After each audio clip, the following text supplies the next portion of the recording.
इस वीडियो में मैं डिस्कस करूंगा कि सिंधु जल संधि क्या है।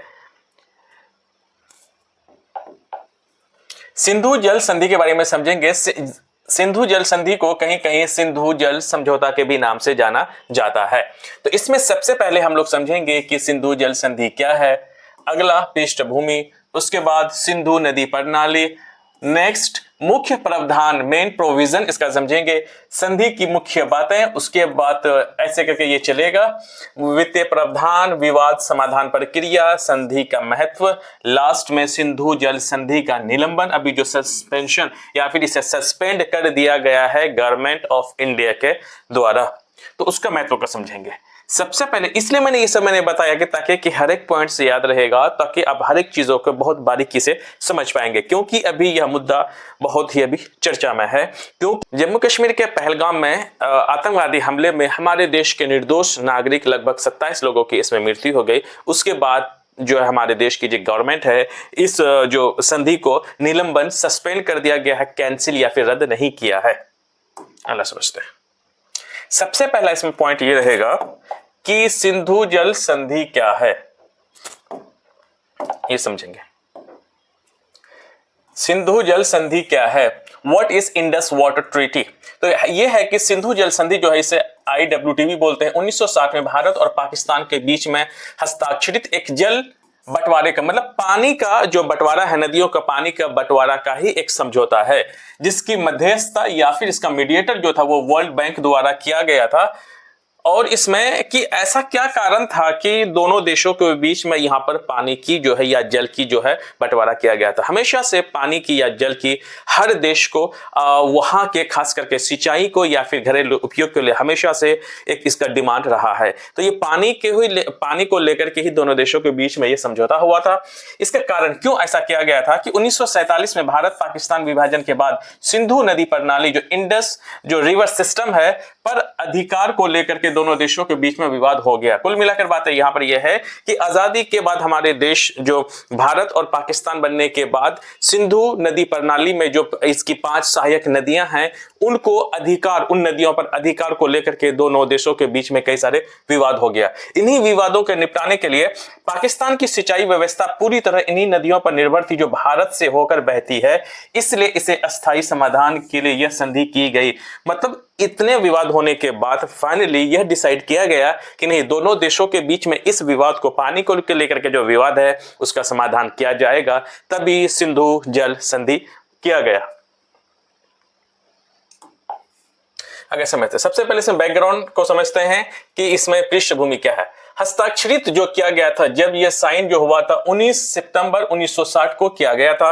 भारत के ओर से हमारे देश के उस समय के प्रधानमंत्री श्री जवाहरलाल नेहरू साहब थे, और पाकिस्तान की ओर से वहां के राष्ट्रपति अयूब खान थे, और इसका मध्यस्थ या फिर मीडिएटर जो था वर्ल्ड बैंक के द्वारा। क्योंकि जब दो, जैसे कि एक परिवार में जब दो लोग आपस में लड़ते हैं तो उसका घर का एक गार्जियन होता है जो कि दोनों की परेशानी को या फिर दोनों की प्रॉब्लम को सुलझाने का काम करते हैं एज ए मीडिएटर के तौर पर। उसी हिसाब से जब दो देशों में जब कोई विवाद हो जाए तो कोई एक ऐसा देश या कोई एक ऐसा जो इंस्टीट्यूशन या फिर कोई ऐसी संस्था आती है जो कि, या फिर कोई देश भी हो सकता है जो कि इन दोनों का मसले को मिटा सके मीडिएटर बन करके। तो इन्हीं दोनों देशों का विवाद को मिटाने के लिए ही वर्ल्ड बैंक बीच में एज ए मीडिएटर के तौर पे आया था।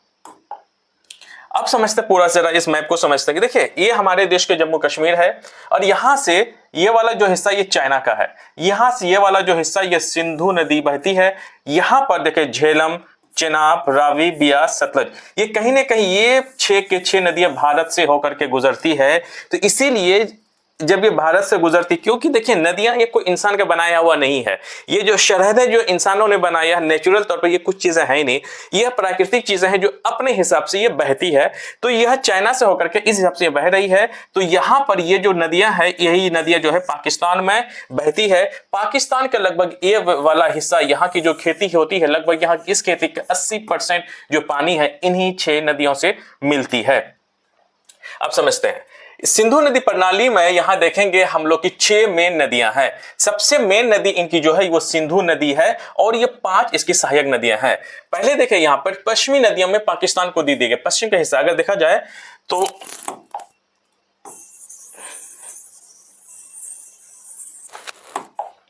पश्चिम की नदियां, मतलब ये वाला हिस्सा पश्चिम है, ये सिंधु नदी है, झेलम है, चेनाब है, ये तीन नदी जो पश्चिमी हिस्सा था ये दे दिया। या देख भी रहा होगा कि ये नदी जो है ज्यादा पाकिस्तान में की तरफ जो है ज्यादा है, इसलिए इन तीन नदियों को पाकिस्तान को दे दिया गया। सिंधु, झेलम, चेनाब, इसमें जो अधिकार है पाकिस्तान को दे दिया गया। पूर्वी की तीन नदी रावी, ब्यास और सतलज, पूर्वी नदियां भारत को दे दी गई। Eastern rivers were given to the India, Ravi, Beas, Sutlej, ये नदी तो देगी, इसमें इंडिया का 100% अधिकार है।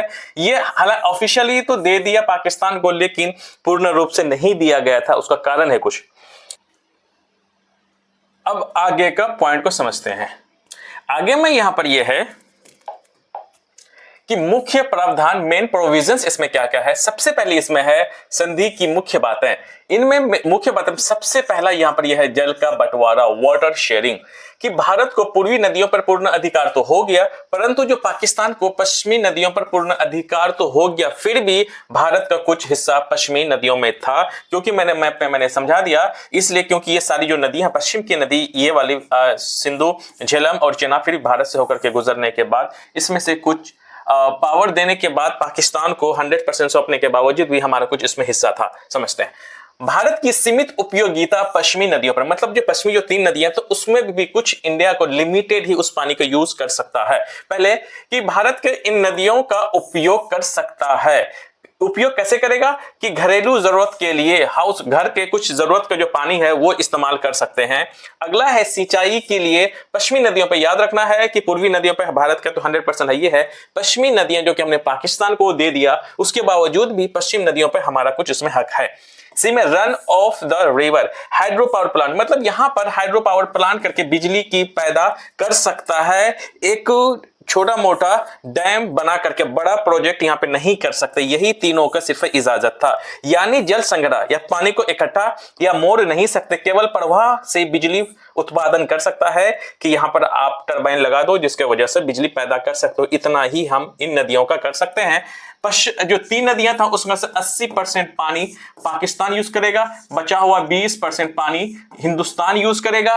और यही अगर देखा जाए तो खास करके पूर्वी पाकिस्तान का पंजाब प्रांत हो गया और सिंध प्रांत हो गया, उन प्रांतों का लगभग 80% जो खेती होती है इन्हीं पानी से ही निर्भर करता है। अगर ये हमने रोक दिया तो इस हिस्से की खेती लगभग खत्म हो जाएगी। आगे समझते हैं। अगला है वित्तीय प्रावधान। फाइनेंशियल प्रोविजन ये था कि भारत ने पाकिस्तान को उस समय लगभग 62 मिलियन पैसा दिया था। इन पैसों से ही पाकिस्तान ने इस धन से नहरें, बांध, जलाशय जैसे कि टरबेला डैम जो है ये बनाया गया था। ये इंडिया के द्वारा ही दिया गया पैसा से पाकिस्तान बनाया था इन सब चीजों को। ये कि इंडिया ने उसको पैसा दिया था ये सब इंफ्रास्ट्रक्चर का डेवलप करने के लिए। विवाद समाधान प्रक्रिया को अगर हम समझे, डिस्प्यूट रेजोल्यूशन प्रोसेस, क्योंकि जब दो घर में जब आपस में जब दो भाई हो जब लड़ते हैं तो उसका कोई गार्जियन एज उसका मीडिएटर बनता है।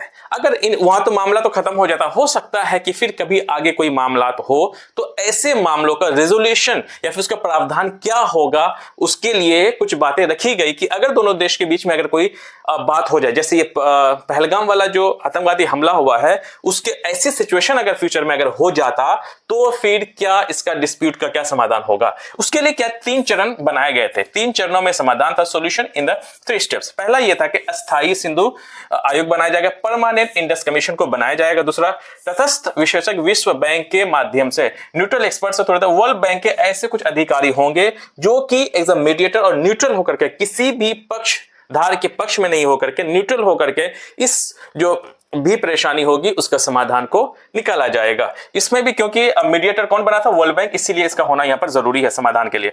मध्यस्थता न्यायालय मतलब court of arbitration, court of arbitration में यह केस जाएगा। वहां पर जो वर्ल्ड बैंक के अधिकारी होंगे और वहां के जो जज होंगे इस पर निर्णय देगा। अगर संधि का महत्व, इंपॉर्टेंस ऑफ द ट्रीटी, इस ट्रीटी का महत्व को अगर समझे कि यह संधि युद्ध और राजनीतिक तनाव के बावजूद बनी रहेगी। मतलब जैसे अभी टेरर अटैक हुआ, आतंकवादी हमलों में हुआ, ऐसे कोई सिचुएशन उस समय सोचा गया कि कुछ ऐसा दोनों देशों के बीच में होगा, जैसे 65 का युद्ध हुआ, 71 का युद्ध हुआ, 1999 का युद्ध होने के बावजूद भी कभी इसे सस्पेंड नहीं किया गया था। लेकिन फॉर द फर्स्ट टाइम जब यह संधि बना तो पहलगाम आतंकवादी हमले के बाद इसे सस्पेंड किया है, कैंसिल या रद्द नहीं किया है। इस बात को समझना है। कि जैसे युद्ध जो भी मामला हो, लेकिन कभी भी यह जो समझौता है कभी सस्पेंड या फिर कैंसिल नहीं होगा। इससे सबसे सफल समझौता के तौर पर गिना जाता था। अगर यहां पर कैंसिल हो जाता है तो यह, क्योंकि पूरी दुनिया में यही एक ऐसा समझौता है पानी को लेकर के, जब 1960 तक आज तक कभी इसमें कोई बात या आंच नहीं आई थी, पहली बार ऐसा मामला देखने को मिला है। देखते हैं कि क्या होता है। फिर भी यह समझौता है सबसे ज्यादा सक्सेसफुल रहा है। भारत ने कभी इस आधिकारिक रूप से रद्द नहीं किया है, आज तक ने कैंसिल नहीं किया है, आज भी नहीं किया है, आज सिर्फ सस्पेंड किया है।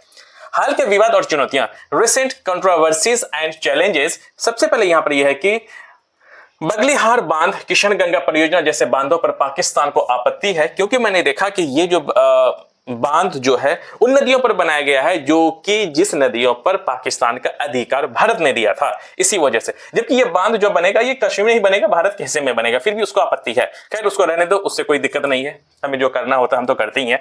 भारत का कहना है कि यह परियोजना संधि के नियमों के तहत ही है। यह फिलहाल जो है आपत्ति पाकिस्तान के द्वारा किया गया है कि किशन गंगा और बलिहार बांध को ना बनाया जाए, लेकिन भारत इस पे कहता है कि नहीं जी, जहां बना रहे हैं बिल्कुल ट्रेटी के अंदर में ही है। अगली बात यहां पर यह है, हाल के वर्षों में भारत ने संधि की पुनः समीक्षा की बात कही है।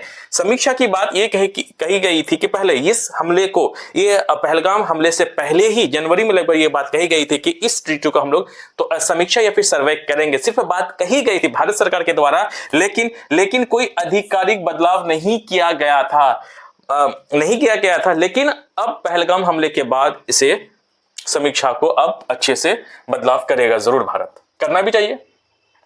सिंधु जल संधि का निलंबन, प्रभाव और महत्व याद रखिएगा। निलंबन की बात हो रही है, सस्पेंशन की बात हो रही है, यहां पर ना कि कैंसिल की बात हो रही है। इस बात को ध्यान देना, भारत सरकार ने कैंसिल नहीं किया, सिर्फ सस्पेंड किया है, क्योंकि सोशल मीडिया में कहीं और जगह इस बात को अफवाह फैलाया जा रहा है कि भारत ने कैंसिल कर दिया। कैंसिल नहीं किया है, अभी सिर्फ सस्पेंड किया है। बार बार इस बात को मैं कहता हूं ताकि कि आप इस चीज को ध्यान दें।